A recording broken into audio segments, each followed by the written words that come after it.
My name is Sarah, and I'm married to Tom. We've been married for 2 years now. I really wanted to have kids by now, but it hasn't happened yet. I like my job. It makes me feel important, so I'm not in a rush to have kids. But Tom feels differently. He recently told me he's upset that we haven't had kids yet. How long until we have a baby? Please hurry up. My mom can't wait, he said. I went to the hospital, but the doctor said nothing was wrong with me. If you want, we can get you checked up too, I suggested to Tom. You're saying it's my fault we can't have kids. It can't be me, Tom argued. How can you be so sure? Sometimes it's the men who have issues, I replied. I can't be the problem. Stop saying that, Tom insisted. Well, if neither of us has fertility problems, let's see it as a good thing and wait a bit longer, I suggested. Why are you going easy on yourself? My mom really wants to meet her grandkids soon, Tom kept insisting. Every time Tom sees his mom, she asks, Is the baby here yet? He's still refusing to get checked at the hospital, even though it's causing issues. He's sure he's not the reason we can't have kids. I got another checkup because I was worried, but everything seemed fine. Tom doesn't get that we only have one chance each month to have a baby. He keeps asking, Are you ready for a baby yet? I'm tired of him and Mom asking, Are you ready for a baby yet? I complained again. Please, let's hurry up. Mom really wants it. Tom urged. We can't rush this, I explained. Every time we talk, it feels like we end up in the same argument. We've been having fewer and fewer conversations lately. Maybe it's because we don't talk much, but it's causing a lot of problems like this, I reflected. Mom's on her way, Tom suddenly announced. Right now? I exclaimed. Why does it matter if she's coming? Let me know so I can prepare. You're talking too much, Tom snapped back. She has a message for you, he added. Is it about kids again? I sighed. I've had enough. I don't care anymore, Tom muttered. That's why every time I see her, it's your fault we can't have kids, so you need to explain it to her, I said, feeling frustrated. Just then, my mother-in-law walked in as we were talking. I'm sorry to interrupt. Here, I brought this for you, she said, handing me something. What is it? I asked. You can check them out yourself. They're a belly band and a lucky charm, she explained. What's the belly band for? I asked. It's important to keep your stomach cool when trying to have a baby, so you should use it, she advised. But it's too hot to wear a fuzzy belly band in the summer, I objected. You're looking at it the wrong way. This room is too cold because of the air conditioning. It shows your stomach, she argued. And how does this amulet work? I asked. It's a lucky charm from a famous temple for kids. After praying there, I heard that a celebrity had a baby. It seemed to bring good luck. So I went there yesterday despite the distance, she explained. You didn't need to go that far, I said.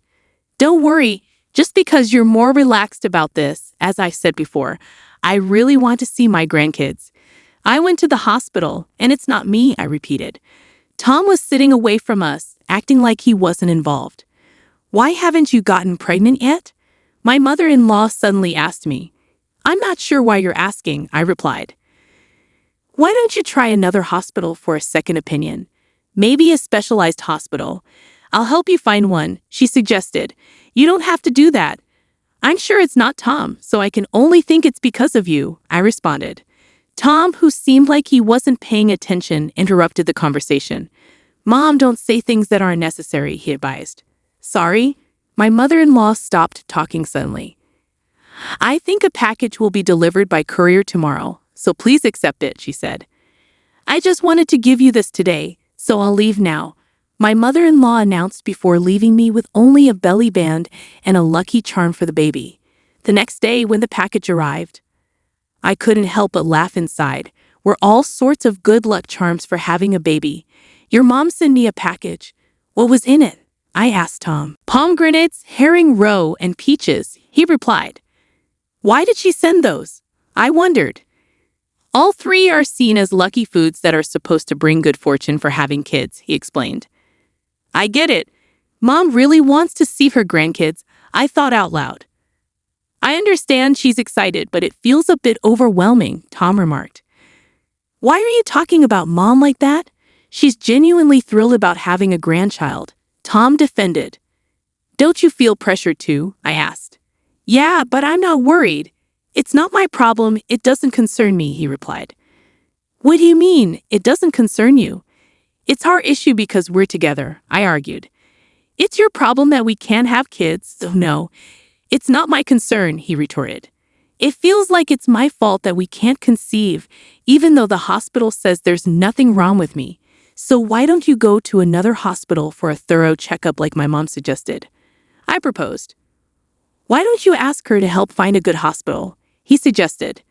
The hospital I went to was well known for fertility treatments, but maybe it's just famous, not actually good, I speculated. If you're suggesting that, why not ask your mom to find one? He suggested. Are you finally willing to do it? I asked. Yes, if you also get checked out, he agreed. Why should I go to the hospital? I questioned. I couldn't understand why Tom was so confident, then he dropped a bombshell on me. I've never mentioned it before, but you've been suspicious for a while, and I'm tired of hiding it, so I'll tell you, Tom confessed. What is it? I asked, confused. I've actually been married before, Tom revealed. What? What do you mean? I exclaimed, shocked. I got divorced 2 years before marrying you, he admitted. Why didn't you tell me? I demanded. Well, I got divorced because my ex cheated on me. She didn't ask for child support or anything, so I didn't think it was important to mention, he explained. Are you saying you have children? I asked, bewildered. A son, yes. I haven't seen him since he was born after the divorce, he confessed. I'm lost. I don't understand what you're saying, I admitted. That proves I'm not incapable of having kids. That's why you were so sure it wasn't me, he pointed out. I'm hurt that you think it's me, but it's possible you became infertile in the 2 years after your divorce, I argued. You're still blaming others. You're the issue, so own up to it and do something about it, he accused. I'm not talking about admitting or not admitting. You're starting to annoy me, I shot back. In my 2nd year of marriage, I learned for the first time that Tom had been divorced and had a child. Even after hearing his story, I still wasn't completely convinced that I was to blame for our inability to have kids. I decided to dig deeper into Tom's past. I planned to ask for a divorce once I finished my research. I couldn't bear to stay with Tom any longer. I tried my best to avoid talking to him because he always said hurtful things to me. And of course, we never had intimate relations under such strange circumstances, so pregnancy was out of the question. Meanwhile, my mother-in-law, unaware of our situation, continued to pressure me about having children. Then one day, Tom approached me, looking irritated. By now, I was accustomed to being treated with disdain. I've been thinking about getting a divorce. We don't talk anymore. All we do is fight. And we haven't been able to have kids, no matter how long I wait, he declared. I was surprised by his sudden announcement, but I responded calmly. Okay, that's fine. Tom was puzzled by my response. He must have expected me to object. Here are the divorce papers. I filled out all the necessary information already, he stated. What? Why are they already filled out? I asked, shocked. I filled them out so I could end things whenever I wanted. Do you want a divorce? He asked. Yes, I replied, only partly joking. I'm not joking. Do you really want this? He pressed. You said it yourself, I reminded him. I didn't think it would come to this. Did you expect me to beg you not to go through with it? He questioned. Well, we hardly talk anymore, so I thought maybe this was a chance for us to talk and fix things. I explained. Then why didn't you say that from the start? He asked. I wanted things to go back to how they were, but that's not possible, I replied. I'll divorce you right now if that's what you want, he offered. That's not what I want, I admitted. Despite Tom's offer for a divorce, he continued to complain. Our conversations went on even though it seemed pointless. Then my mother-in-law arrived right on time. What's going on? She asked. I went out with some friends and got you some gifts, she said, handing me another charm. I visited a different shrine known for childbirth, so I got you this. I've been praying there, and I'm sure it'll bring you good luck this time. We don't need this anymore, I declared. My mother-in-law's face lit up at my words, but I could tell she had misunderstood something. I had a feeling things were about to get complicated again. Well, does this mean you no longer need it? She asked eagerly.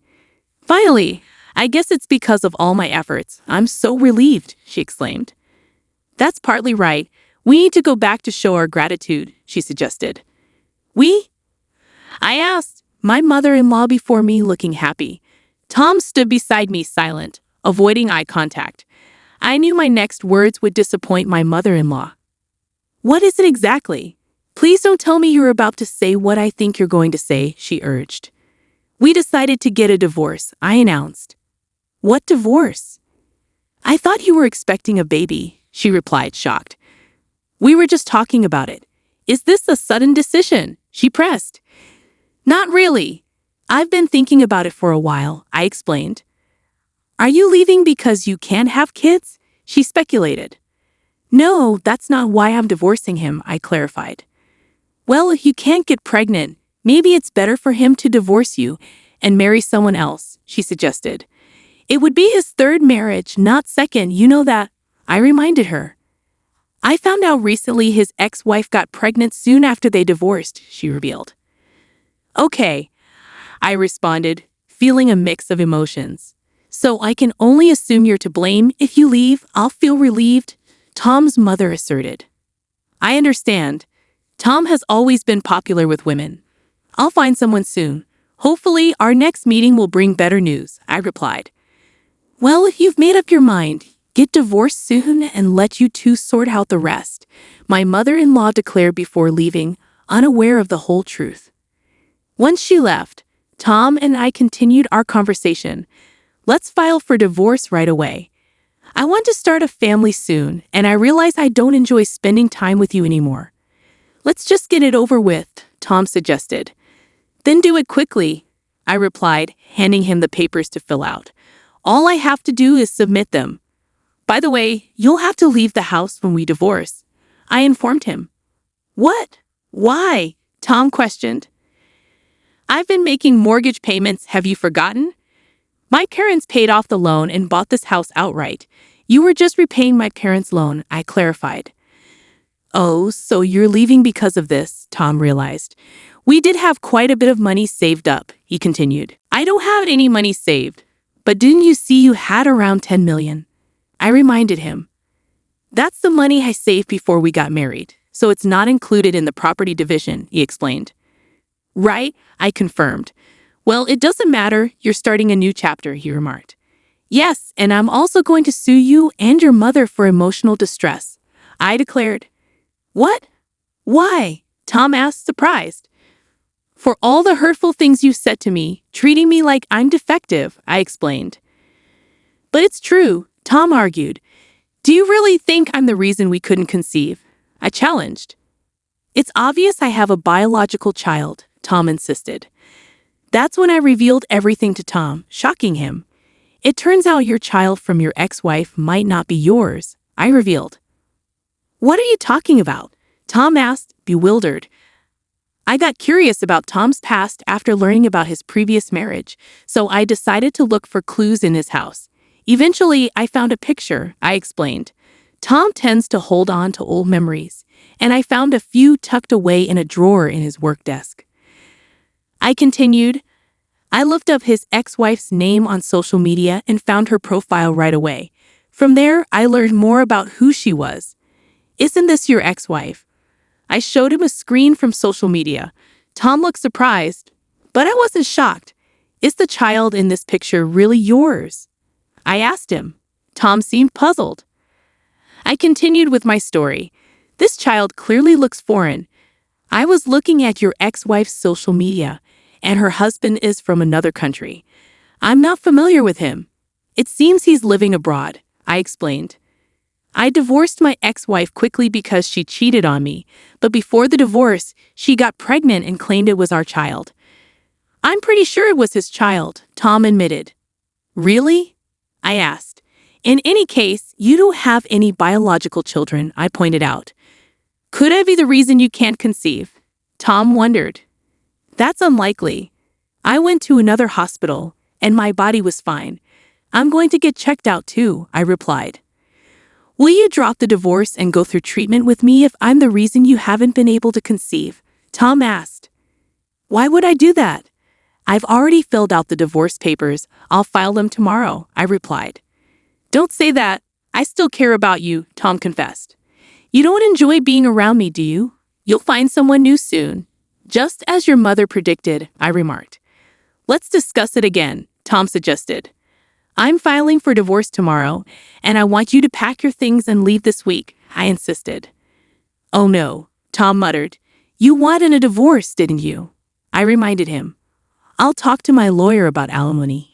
He'll hear from us the next day. I filed for divorce. Tom moved out reluctantly back to his parents' place.